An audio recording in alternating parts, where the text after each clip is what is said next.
Hello દર્શકો, કેમ છો બધા? શુભ પ્રભાત. આપ સૌનો દિવસ શુભ અને મંગલમય વીતે તેવી શુભકામના. આજે આપણે પુરુષોત્તમ મહિનાની વાત આગળ કરીશું કે ભાઈ મળ માસ જે છે એનું નામ પુરુષોત્તમ માસ કેવી રીતે પડ્યું એની વાત કરીશું. એ પહેલાં પ્રાર્થના કરી લઈએ. શ્રી ગણેશાય નમઃ, શ્રી સરસ્વત્યે નમઃ, શ્રી માતૃપિતૃ ચરણ કમલેભ્યો નમઃ, શ્રી પુરુષોત્તમ દેવાય નમઃ, શ્રી પુરુષોત્તમાય નમો નમઃ.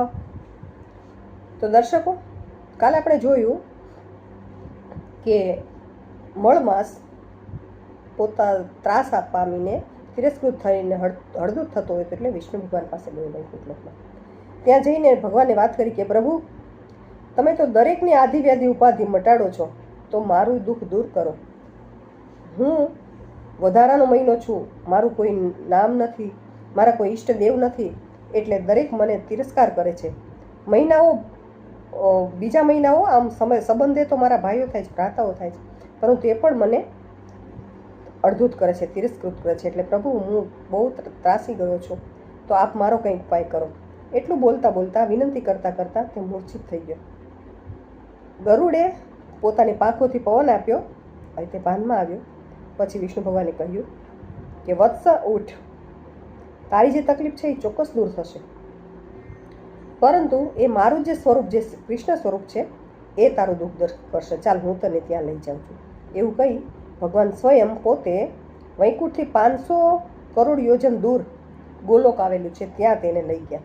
ત્યાં જઈ અને શ્રી કૃષ્ણ ભગવાને વિષ્ણુ ભગવાને કહ્યું કે હે શ્રી કૃષ્ણ ભગવાન, પૃથ્વીલોકના આ નાશવંત પૃથ્વીલોકમાં તમે અમર છો અને આનું દુઃખ તમે જ દૂર કરી શકશો. ત્યારે શ્રી કૃષ્ણ ભગવાન કહ્યું કે આને શું થયું છે, તે આટલો ધ્રુજે છે કેમ, શું દુઃખ છે એને? ત્યારે મળમાસે કહ્યું કે પ્રભુ, હું વધારાનો મહિનો છું, મારા કોઈ ઈષ્ટદેવ નથી, મારું કોઈ નામ નથી, એટલે બધા મને અડધૂત કરે છે, તિરસ્કૃત કરે છે, એટલે હું ખૂબ ત્રાસી ગયો છું, એટલે હું અહીં આવ્યો છું. કૃષ્ણ ભગવાને કહ્યું, અને એણે કહ્યું કે પ્રભુ, આપે તો માતા દેવકીનું દુઃખ દૂર કર્યું હતું, બીજા કેટલાય ભક્તોને તમે સુખી કર્યા હતા, અને તો મારું પણ દુઃખ દૂર કરો. અને પ્રભુ, મારો તો કોઈ સ્વામી પણ નથી, હું તો અનાથ છું. ત્યારે કૃષ્ણ ભગવાને કહ્યું કે જેનો કોઈ સ્વામી નથી એનો સ્વામી હું છું, તો આજથી તારો સ્વામી હું, તારો ઈષ્ટદેવ હું, એટલે આજથી મારું નામ તને હું આપું છું. એટલે આજથી તું પુરુષોત્તમ માસ કહેવાઈશ, અને મારા જે ગુણો છે એ બધા ગુણો હું તને આપું છું. એટલે આજથી તારું મહત્ત્વ બધા મહિના કરતાં વિશેષ, અને તું બધા કરતાં વધારે પવિત્ર ગણાઈશ. અને તારા માસની અંદર વ્રત, દાન, પુણ્ય કરનાર દરેકની દરેક ઈચ્છાઓ પૂરી થશે. એટલું જ નહીં, પણ જે લોકો ચાતુર્માસ કરતા હોય છે, વ્રત તપ કરતા હોય છે, એ લોકો પુણ્યના હિસાબે સ્વર્ગમાં જતા હોય છે, અને પુણ્ય પૂરું થઈ ગયા પછી પાછા પૃથ્વી લોકો પર આવતા હશે. પરંતુ તું તારું જે વ્રત કરશે એ મને પામશે, મારા ધામને પામશે.